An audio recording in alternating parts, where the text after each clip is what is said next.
ఓం శ్రీ సాయిరామ్. సాయి గురుకులం కార్యక్రమానికి స్వాగతం. శాస్త్ర పరిజ్ఞానం ఉండడం వేరు, దానిని విశదీకరించి తెలుసుకోవడం వేరు. ఈ శాస్త్ర పరిజ్ఞానాన్ని విశదీకరించి చెప్పేటువంటి వారు ఒక్క సద్గురువు మాత్రమే. నానాసాహెబ్ చందోర్కరు బాబా వద్ద ప్రస్తావించినటువంటి అనేక విషయాలకు అవన్నీ కూడా అనేక శాస్త్రాల్లో ఉన్నాయి. ఆ శాస్త్రాల్లో విశదీకరించబడ్డాయి. కానీ వాటిని ఏ విధంగా అవగాహన చేసుకోవాలనేటువంటి దానిపైన అనేక సంశయాలను బాబా నానాసాహెబ్ చందోర్కర్కు విశదీకరించి చెప్తారు. ఎందుకంటే మన జీవితం అనేటువంటిది చాలామంది మనం అనుకునేటువంటిది ఏంటంటే అది మన చేతుల్లోనే ఉందని చెప్పి మనం అనుకుంటాం. లేదా మనకు వచ్చినటువంటి అనేక రకాలైనటువంటి ఇబ్బందులు, సంక్లిష్టమైనటువంటి పరిస్థితులను సద్గురువు సరిదిద్దేస్తాడు అని చెప్పి అనుకుంటారు. కానీ విధి ఏదైతే ఆ రాత రాయబడ్డదో ఆ విధి రాత ప్రకారమే మన జీవితం కొనసాగుతుందనేటువంటిది ఏ శాస్త్రమైనా చెప్పేటువంటిది. నీకు ముందుగా నిర్దేశించబడ్డటువంటి జీవితమే ఆ జీవిత ప్రయాణంలోనే నువ్వు ముందుకు కొనసాగుతావు. అంతే తప్ప నీకంటూ మళ్ళీ లూప్ లైన్ అంటూ ఏదీ కూడా ఉండదు. అందుకనే ఈ విషయాన్ని అవగాహన చేసుకుంటే జీవితంలో ఏ స్థితిలోనైనా సరే మనము ఆనందంగా ఉండగలుగుతామనేటువంటి విషయాన్ని ఒకానొక సందర్భంలో బాబా ఈ విషయాన్ని నానాసాహెబ్ చందోర్కర్ చెప్తారు. భక్తలీలామృతం 32వ అధ్యాయంలో 66వ శ్లోకం నుంచి 67వ శ్లోకం వరకు బాబా చెప్పినటువంటి విషయం, నానా జీవితంలో అన్ని పరిస్థితుల్లో కూడా ఆనందంగా ఉండడానికి ప్రయత్నం చేయాలి. ఎందుకంటే నువ్వు ఏ ప్రయత్నం చేసినా సరే నువ్వు ప్రయాణించేటువంటి ఆ జీవన మార్గం అనేటువంటిది మారదు. జీవన మార్గం మారనప్పుడు నీ యొక్క అంతర్గతంగా ఉన్నటువంటి విషాదం అనేటువంటి దాన్ని మార్చుకోవాలి. భగవంతుడు ప్రసాదించినటువంటి ఈ జీవితంలో నేను ఆనందాన్ని తప్ప వేరే దాన్ని చూడను. అటువంటప్పుడు నీకు బాధైనా కష్టమైనా సరే అందులోనే నీకు లభిస్తుంది. ఆ ఆనందమైనటువంటి స్థితిలో ఉన్నప్పుడు నీకు ధనిక పేద ఇవన్నీ ఏవి కూడా గుర్తురావు. ఇంకో మాట చెప్తారు బాబా, చాలామంది అనుకునేటువంటిది ఏంటంటే బాగా ధనం కలిగినటువంటి వాళ్ళు, సంపద కలిగినటువంటి వాళ్ళు అదృష్టవంతులు అని చెప్పి చెప్తారు. బాబా కూడా ఇక్కడ ఇదే చెప్తారు, నానా ఎవరైతే విధిరాత ప్రకారం ధనవంతులుగా సంపన్నులుగా ఉంటారో వారు భగవంతుని చేత ఆశీర్వదింపబడ్డటువంటి వాళ్ళు. కాకపోతే నానా ఆ భగవంతుని యొక్క ఆశీర్వాదాన్ని వారు సరిగ్గా అవగాహన చేసుకోవడం లేదు. ఎవరికైతే ధనము సంపద ఉంటుందో వారు ఎంతో వినయ విధేయతలతో ఉండాలి. మనం అంటాం కదా, మనం ఎంత ఎదిగినా సరే, మనకు ఎంత ధనము పేరు ఖ్యాతి వచ్చినా సరే మనము డౌన్ టు ఎర్త్ ఉండాలని చెప్పి అంటారు కదా. బాబా ఇక్కడ అదే చెప్తారు.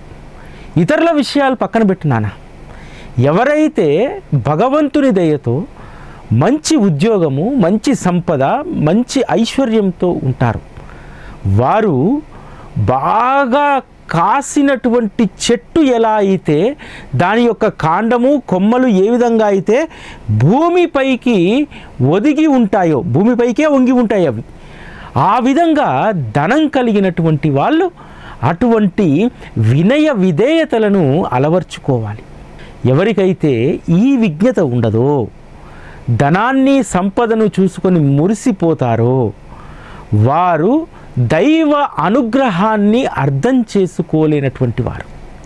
మనం చాలామందిని చూస్తూ ఉంటాం కదా సమాజంలో కూడా, బాగా డబ్బు సంపద ఉన్నటువంటి వాళ్లకు అహంకారం ఎక్కువగా ఉంటుంది. ఆ అహంకారం చేత తనకంటే తక్కువగా ఉన్నటువంటి వాళ్ళ పట్ల ఒక చులకన భావంతో ఉంటారు. ఇది అన్ని పరిణామ క్రమాల్లో ఉంటాయి. అంటే middle class, upper middle class, high class, super class, ఇవి మనమైతే ఏవైతే పేర్లు పెట్టుకున్నామో వీటిల్లో అందరికి కూడా పైన ఉన్నటువంటి వారికి కింద ఉన్నటువంటి వారు చులకనగా కనిపిస్తారు. కానీ ఇక్కడ బాబా అద్భుతమైనటువంటి విషయాన్ని చెప్పారు. నీవు ఎవరికైతే భగవంతుడి యొక్క అనుగ్రహం కలిగి ధనము సంపద ఉంటుందో వారు వినమ్రతతో ఉండాలి. ఆ వినమ్రతతో వాళ్ళు చేయాల్సినటువంటి కర్తవ్యాన్ని ఎంత అద్భుతంగా బాబా భక్తలీలామృతంలో దాస్కన్ మహారాజ్ గారు రాసినటువంటి ఇద్దరికీ జరిగినటువంటి నానాసాహెబ్కు బాబాకు జరిగినటువంటి సంభాషణను చాలా అద్భుతంగా రాస్తారు. ఇంకొక అద్భుతమైనటువంటి విషయాన్ని చెప్తారు. బాగా డబ్బు కలిగినటువంటి వాళ్ళు రెండు రకాలుగా ఉంటారు. ఒకటి, డబ్బు ఉందనేటువంటి అహంకారంతో ఎవరిని లెక్క చేయనటువంటి వాళ్ళు ఒకరైతే, రెండవ వారు భగవంతుడి కృప వల్ల మనకు ధనం వచ్చింది, ఇతరుల పట్ల సానుభూతిని కలిగి ఉండాలి, ఇతరులకు చేయూతనివ్వాలి, ఇతరులకు సహాయం చేయాలి అనేటువంటి దాంట్లో ఉంటారు. ఇటువంటి వాళ్ళలో 90% మందికి వారు చేసేటువంటి దాన ధర్మాల పట్ల సరైనటువంటి అవగాహన లేకపోవడం వల్ల చాలామంది బోర్ల బొక్కలు పడతారు. బాబా ఇక్కడ అదే చెప్తున్నారు. నానాసాహెబ్తో చెప్తారు, నానా మనకు ధనము కలిగిందని భగవంతుని కృప వల్ల మనం మంచి స్థితిలో ఉన్నామని చెప్పి మనము ఇష్టం వచ్చినట్లు దాన ధర్మాలు చేయకూడదు. చాలామంది మోసపోయేది ఎక్కడంటే, మీరు చేసేటువంటి ఆ దానము, మీరు చేసేటువంటి ఆ సేవ అపాత్రాదానం అయితే అది ఏమాత్రం కూడా సద్వినియోగమైనట్టు కాదు. ఎవరికైతే సంపద కలిగి ఉంటారో, భగవంతుని ఆశీర్వాదం కలిగి ఉన్నారో, వారు చేసేటువంటి ధర్మకార్యాల్లో కూడా ఆచితూచి చేయాలి. దుర్మార్గులకు, దుష్టులకు ఎట్టి పరిస్థితుల్లో సహాయం చేయకూడదు. చాలామంది కాస్త సంపద కలిగినటువంటి వారు జాలిగా ఎవరైనా మాట్లాడితే వారి పట్ల మూగిపోతారు. ఒక సందర్భాన్ని మీకు చెప్తాను. ఒక సాయి బంధువు ఇటీవల కాలంలో చెప్పారు, మేము ఎప్పుడు షిరిడీ వెళ్ళినా సరే, ఆ షిరిడీ వెళ్ళినప్పుడు మాకు ఒక వ్యక్తి అక్కడ దర్శనాలు చేయిస్తూ ఉంటాడు. అతను ఒకసారి చెప్పారు, ఇల్లు సగంలో ఆగిపోయింది, ఆగిపోయినటువంటి ఇంటికి మరొక 5 లక్షల లోన్ కావాలి, ఆ లోన్ నాకు రావట్లేదు అని అంటే, సరే ఆవిడ ఏం చేసిందంటే సాయి బంధువు ఆ 5 లక్షల రూపాయలను బాబా పేరు మీద అతనికి అందజేసింది. తర్వాత మరికొద్ది రోజుల తర్వాత కూడా అదే ఇంటి విషయంలో ఇంకా పూర్తి కాలేదు, ఇంకా ధనం అవసరము అని చెప్పి మరలా చెప్తే అప్పుడు తనకు అనుమానం కలిగిందట. అరే 5 లక్షలతోటి పూర్తవుతుందన్నదే, సరే 50-60 ఇంకా ఇద్దాము అని చెప్పి మీ ఇంటికి నన్ను తీసుకెళ్ళు, ఎక్కడి దాకా వచ్చిందో అని చెప్పి. ఆ రోజు నుంచి గయాబ్, మనిషి లేడు. తర్వాత తను బాధపడ్డది, నేను అపాత్రాదానం చేశాను అని చెప్పి. అంటే మనం చేసేటువంటిది అసలైందా కాదా అనేటువంటిది కూడా 100% చెక్ చేసుకోవాలి. ఇది కరోనా సమయంలో ఒక అద్భుతమైనటువంటి అనుభవాన్ని బాబా సాయి టీవీకి ఇచ్చారు. అదే మార్గంలో వెళ్తే అసలైనటువంటి వారికి అందుతుందని చెప్పి. కరోనా సమయంలో షిరిడీ లాక్డౌన్, అక్కడ పూలు అమ్ముకునేటువంటి వారు, మిఠాయి షాపుల్లో పనిచేసేటువంటి వారు అనేక మందికి ఉపాధి లేకుండా పోయింది. నేను చెప్తున్నాను కదా, హైదరాబాదే కాదు దేశంలో ఎవ్వరూ కూడా చేయలే అటువంటి అద్భుతమైనటువంటి సేవ బాబా సాయి టీవీ ద్వారా చేయించారు. లాక్డౌన్ తర్వాత వెంటనే వచ్చినటువంటి పండుగ శ్రీరామనవమి. శ్రీరామనవమికి అక్కడ అందరికీ పంచడానికి కావలసినటువంటి దాదాపు ఒక 900 ప్యాకెట్లను, అన్ని రకాల వస్తువులు, 12 రకాల వస్తువులు వేసి షిరిడీకి పంపించడం జరిగింది. ఆ పంపించినటువంటిది ప్రతి చోట కూడా ఎవరైతే అర్హులో, ఎవరైతే అవసరం ఉంటాయో అదంతా కూడా ఒక లిస్ట్ చేసుకొని అక్కడ పంచడం జరిగింది. ఇప్పటికి కూడా అదే జరుగుతుంది. సాయి టీవీ ద్వారా గురు పౌర్ణమి చేసేటువంటి సేవలో ఇప్పటికి కూడా అదే జరుగుతుంది. అయితే ఇక్కడ మరొక అనుభవాన్ని చెప్తాను. శ్రీరామనవమికి అవన్నీ కూడా ప్యాక్ చేస్తున్నాం. అప్పటికి ఇంకా కరోనా తీవ్రత తగ్గలేదు. ప్యాక్ చేస్తున్నాం, అందరం ఒక దగ్గరే ఉన్నాం, కన్ని కట్టాం. ఆ సందర్భంలో మన ఆఫీస్లో 2-3కి, వాహిని గారికి, అందరికీ కూడా కరోనా సోకింది. అందరూ చాలామంది భయపడిపోయారు. కానీ బాబా ఎవ్వరికీ ఎటువంటి ఇబ్బంది కలగకుండా అందులో నుంచి అందరినీ బయటికి తీసుకొచ్చారు, హాస్పిటల్కి వెళ్ళకుండానే. తీవ్రమైనటువంటి కరోనా అంటే మనం చేసేటువంటి పని సరైందైతే, మన కర్మలు ఏవైనా మనకు చాలా ఇబ్బంది పెట్టదలుచుకుంటే వాటిని కూడా బాబా ఏ విధంగా తీసేస్తారు. ఇక్కడ మనం చేసేటువంటి సేవలో నిబద్ధత ఉండాలి, నిజాయితీ ఉండాలి. బాబా అదే చెప్తున్నాడు. మనకు ధనం ఉంది కదా అని చెప్పి ఆయాచితమైనటువంటి దానాలు చేయకూడదు. అవి సరైనవా లేవా అనేటువంటిది మీరు ఖచ్చితంగా చెక్ చేసుకోమని చెప్పి బాబా ఈ సందర్భంగా నానాకు చెప్తూ ఉన్నారు. ఇటువంటి విషయాల్లో బాబా కట్టడి చేసేటువంటి వారు. కాకాసాహెబ్ దీక్షిత్కు అలవాటు ఏంటంటే ఎవరైనా వచ్చి డబ్బు అడిగితే లేదు కాదు అనేటువంటి గుణం లేదు. చాలామంది ఆయన యొక్క వీక్నెస్ను తెలుసుకొని ఊర్లో ఉన్నటువంటి వారు అవసరం కోసం ఈ అవసరం కోసం అన్ని రూపాయికి 2 రూపాయలకు కాకా దగ్గరికి వచ్చేటువంటి వారు. ఇది గమనించినటువంటి బాబా కాకాకు కండిషన్ పెట్టాడు. ఇక మీదట నువ్వు ఎవరికైనా డబ్బు ఇవ్వాలనుకుంటే, సహాయం చేయాలనుకుంటే నా అనుమతి లేకుండా చెయ్యొద్దని చెప్పి కండిషన్ పెట్టాడు. ఎందుకోసము? చేసేటువంటి దానికి ఫలితం ఉండాలి, దానికి అర్థం ఉండాలి, దానివల్ల ప్రయోజనం పొందాలి ఎదుటివారు. కానీ అటువంటిది లేనప్పుడు అది సరైనటువంటిది కాదని చెప్పి బాబా యొక్క ఉద్దేశం. అందుకనే నానాసాహెబ్కి ఇక్కడ చెప్తూ ఉన్నాడు బాబా, శాస్త్రాలు ఏం చెప్తున్నాయో విను నానా.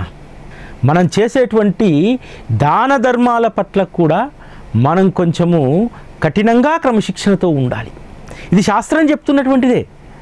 ఎందుకంటే నువ్వు చేసేటువంటి ఆ సహాయం అది ఆ వ్యక్తులకు ఉపయోగపడ్డప్పుడే నువ్వు వెచ్చించినటువంటి ఆ ధనం, భగవంతుడు నీకు ఇచ్చినటువంటి శక్తి సద్వినియోగం అవుతుందనేటువంటి విషయాన్ని ఇక్కడ నానాసాహెబ్ చెప్తూ ఉన్నారు బాబా.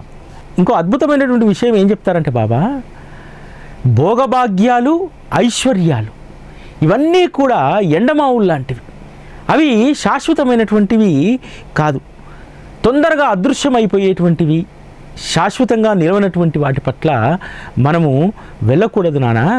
చాలామంది ఈ అశాశ్వతమైనటువంటి వస్తువులను చూసే చాలామంది గర్వపడుతూ ఉంటారు. గర్వహంకారాలు లేవడానికి ప్రధానమైనటువంటి కారణం ఏమిటంటే అశాశ్వతమైనటువంటి వస్తువులను చూసుకొని వీటువంటి విషయంలో ప్రతి ఒక్కరూ కూడా జాగ్రత్తగా ఉండాలని చెప్పి నానాతో చెప్తూ ఉన్నారు. నానా, ఇవన్నీ కూడా అశాశ్వతమైనటువంటివి. అశాశ్వతమైనటువంటి వాటిని చూసి మనం గర్వించకూడదు. నానా, ఈరోజు నువ్వు చేస్తున్నటువంటి ఉద్యోగం, నువ్వు చేస్తున్నటువంటి ఈ పని, నువ్వు ఆ పనిలో వృత్తిలో ఉన్నంత మట్టికే నిన్ను పక్క ఉన్నటువంటి వాళ్ళు గౌరవిస్తారు నాన్న. నువ్వు ఒక్కసారి అందులో నుంచి బయటకు వచ్చిన తర్వాత నిన్ను ఎవ్వరూ కూడా పట్టించుకోరు. మనం చేసేటువంటి సత్కార్యాల్లో కూడా ఎలా ఉండాలి, ఆ సత్కార్యము ఏ విధంగా చేయాలనేటువంటిది కూడా భక్తలీలామృతంలో 32వ అధ్యాయంలో చాలా అద్భుతంగా దాస్కన్ మహారాజ్ గారు రాస్తారు. బాబా చెప్పినటువంటి మాటలు నానాసాహెబ్కు, నీ శక్తి సామర్థ్యాలకు మేరకు మాత్రమే నువ్వు దాన ధర్మాలు చేయి, విరాళాలు ఇవ్వు. నువ్వు సత్కార్యాలు చేయడానికి అప్పు కానీ ఇతరత్ర ఎటువంటి రుణాలు కానీ నువ్వు తీసుకోకూడదు. ఇది శాస్త్ర విరుద్ధము. సాయి టీవీ కూడా మొదటి నుంచి నమ్ముతుంది ఇదే. అందుకనే సాయి టీవీలో చాలా చిన్న చిన్న సేవలు చేస్తాం.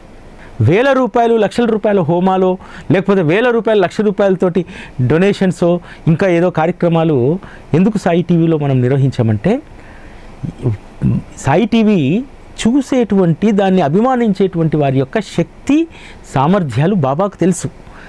వారి శక్తి సామర్థ్యాల మేరకే ఇక్కడ సేవా కార్యక్రమాలు జరగాలనేటువంటిది ఆయన నిర్ణయం. ఇది ఎప్పుడూ మేము గుర్తుపెట్టుకుంటాం. సేవల పేరు మీద, లేకపోతే సాయి టీవీ పైన ఉన్నటువంటి అభిమానం పేరు మీద ఎవ్వరూ కూడా శక్తికి మించినటువంటిది ఏదీ చేయకూడదని చెప్పి. సాధారణంగా ఈరోజు మనం లోకంలో చూస్తూ ఉంటాం.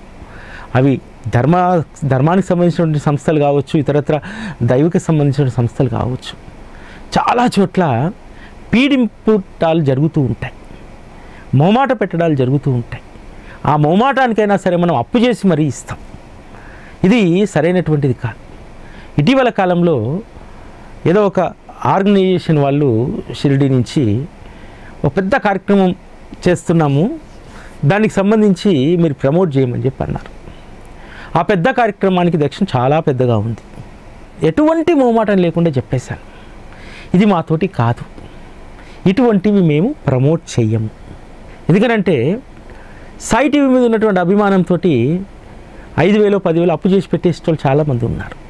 దానివల్ల వచ్చేటువంటి ఉపయోగం కూడా ఏమీ లేదు. అందుకనే చాలా నిర్మోహమాటంగా బాబా కూడా ఇక్కడ అదే చెప్తున్నారు. మీకు ఏదైతే శక్తి ఉందో ఆ శక్తి మేరకే చేయండి. అదేవిధంగా మీరెవరినీ కూడా శక్తికి మించినటువంటి ధర్మకార్యాలు చేయమని చెప్పి ఎవరినీ కూడా ప్రలోభ పెట్టకూడదు అనేటువంటిది బాబా భక్తలీలామృతంలో 32వ అధ్యాయం శ్లోకం నెంబరు 71 నుంచి 72 వరకు చెప్పినటువంటిది. ధర్మకార్యాల్లో ఎప్పుడూ కూడా స్వచ్ఛందంగా పాల్గొనేటువంటి అవకాశాన్ని ఇవ్వాలి.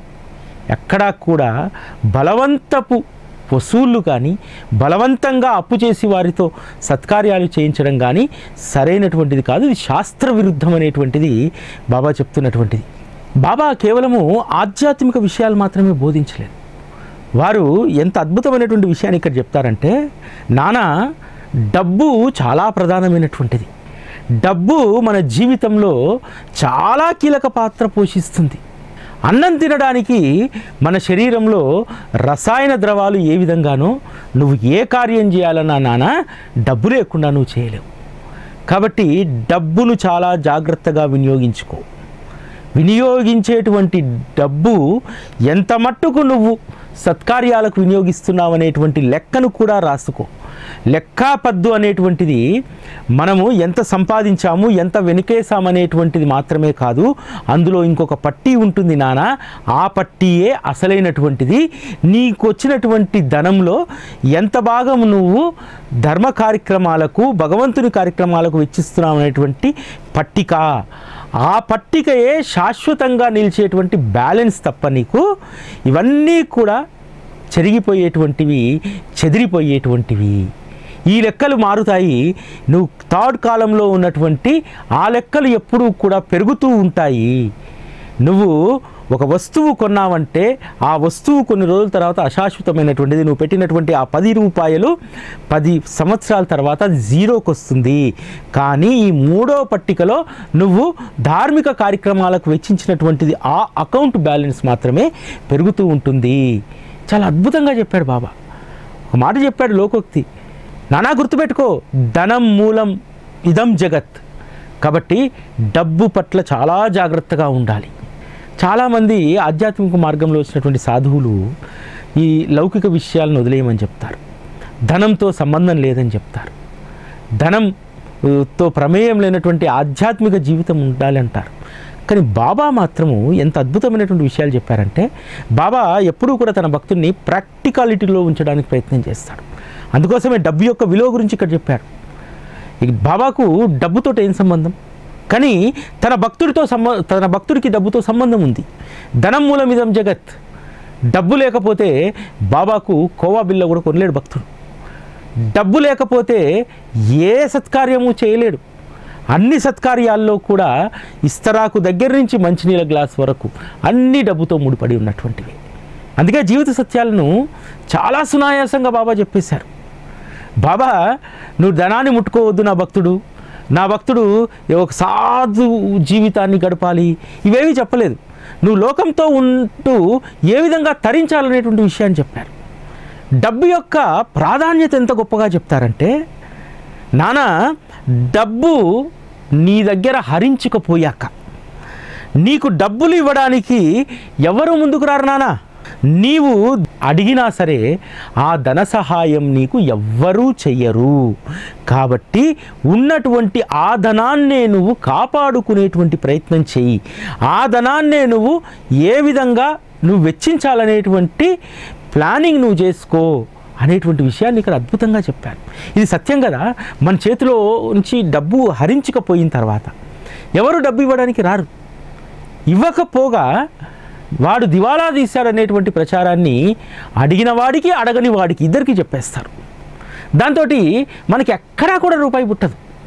బాబా చెప్పినటువంటి సత్యం ఏమిటంటే, నీ దగ్గర ధనం ఉన్నప్పుడే నీకు విలువ ఉంటుంది. ధనం ఉన్నప్పుడే నువ్వు సేవ చేయగలుగుతావు. కాబట్టి నీ ధనాన్ని నువ్వు ఎంతగా నువ్వు పరిరక్షించుకోవాలి, దాన్ని ఎంత జాగ్రత్తగా వాడుకోవాలి అనేటువంటి విషయాన్ని ఇక్కడ చాలా అద్భుతంగా చెప్పారు. ఇవి జీవిత సత్యాలు కదా. ఇప్పుడు సపోజ్ మనము చాలా అంత్య దశలో ఉన్నాం. మన దగ్గర డబ్బు ఉంటేనే కదా వచ్చి ఎవడైనా సేవ చేసేది. రోజువారీ ఆయాకు డబ్బు ఇస్తేనే కదా వచ్చి చేసేది. డబ్బు లేకపోతే ఎవరేం చేస్తారా? ఎవరన్నా ఫ్రీగా చేసేటువంటి వ్యవస్థలు ఎక్కడన్నా ఉన్నాయా? లేవు కదా. ఎందుకంటే వాళ్ళకు కూడా గడవాలి కదా. కాబట్టి ధనం యొక్క విలువను చాలా అద్భుతంగా చెప్పారు. చాలామంది అంటారు బాబా దగ్గర డబ్బుతో ప్రస్తావన ఏంటండి, బాబా కార్యానికి జనాన్ని డబ్బు అడగడం ఏంటండి, అసలు డబ్బుతో ఏం సంబంధం అండి అని చెప్పి. ఇటీవల కాలంలో ఒక సాయి బంధు ఒక అనుభవాన్ని చెప్పారు.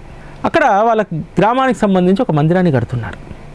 మందిరాన్ని కడుతుంటే అందరి దగ్గర వెళ్ళి కావలసినటువంటి చందాలను కావలసినటువంటి విరాళాలను అడుగుతూ ఉంటే ఒక వ్యక్తి వచ్చి ఒక మాట అన్నారట, బాబా యొక్క పరువు తీస్తున్నారు మీరు అందరినీ ధనం అడిగి డబ్బులు అడిగి. బాబా మందిరం కట్టడంలో ఆయనకు భేదాభిప్రాయం లేదు, బాబాకు సంబంధించినటువంటి కార్యక్రమాలు అక్కడ జరగాలంలో ఎటువంటి భేదాభిప్రాయం లేదు. కానీ ఆ మందిరం కట్టడానికి కావలసినటువంటి విరాళాలు సేకరించడంలో వారితో విభేదిస్తూ ఉన్నాడు. అసలు అందరము కలిసి మనము విరాళాలను సేకరించకపోతే బాబా మందిరం ఎలా నిర్మితమవుతుందో చెప్పండి అనేటువంటి ప్రశ్నకు సమాధానం లేదు. ఆయన డబ్బు ఆయన్నే తెచ్చుకుంటాడు. ఎలా తెచ్చుకుంటాడు? ఆయన ఒకరి చేత ₹1 ఇప్పిస్తున్నాడంటే ఆయన ప్రేరణ కలగబట్టే కదా వాళ్ళు రూపాయి ఇచ్చింది. ఇవేమి బలవంతపు వినాయక చందాలు లేకపోతే ఇంకోటి కాదు కదా వాళ్ళు చేస్తున్నటువంటిది. అంటే ఇటువంటి ప్రాక్టికాలిటీకి దూరంగా ఉన్నటువంటి మాటలను చాలామంది మాట్లాడుతూ ఉంటారు. కానీ బాబాయే ప్రాక్టికల్గా చెప్పాడు, డబ్బును చాలా జాగ్రత్తగా వినియోగించుకోండి. ఆ డబ్బు ఎంత మట్టుకు నువ్వు ధర్మకార్యాలకు వినియోగించావో అది మాత్రమే సద్వినియోగమైనట్టు చాలా ప్రాక్టికల్గా చెప్పాడు కదా.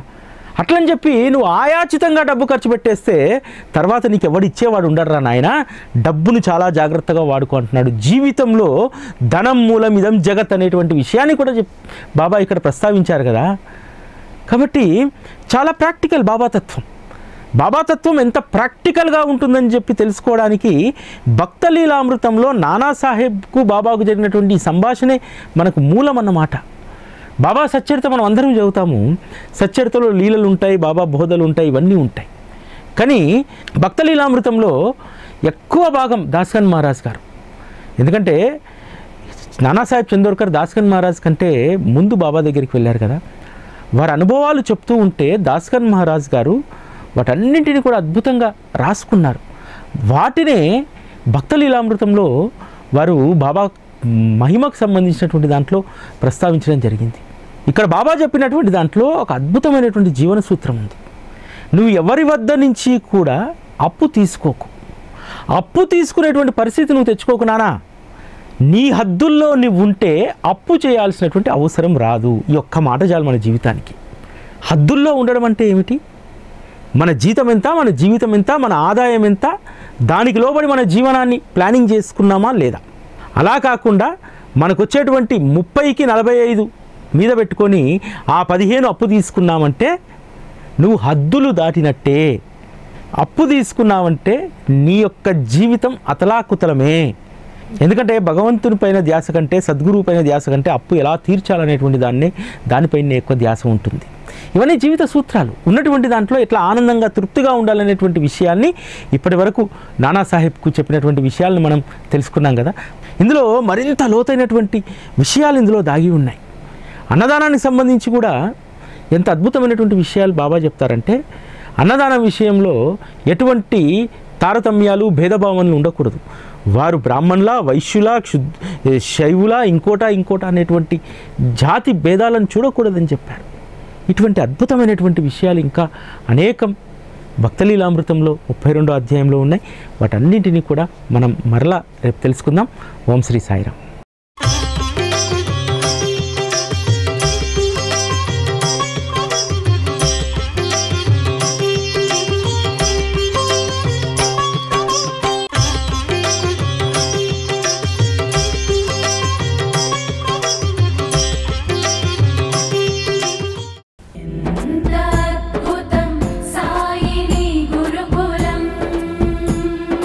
శిక్షణే తప్ప శిక్షలు లేని శరణాగతి సౌదం.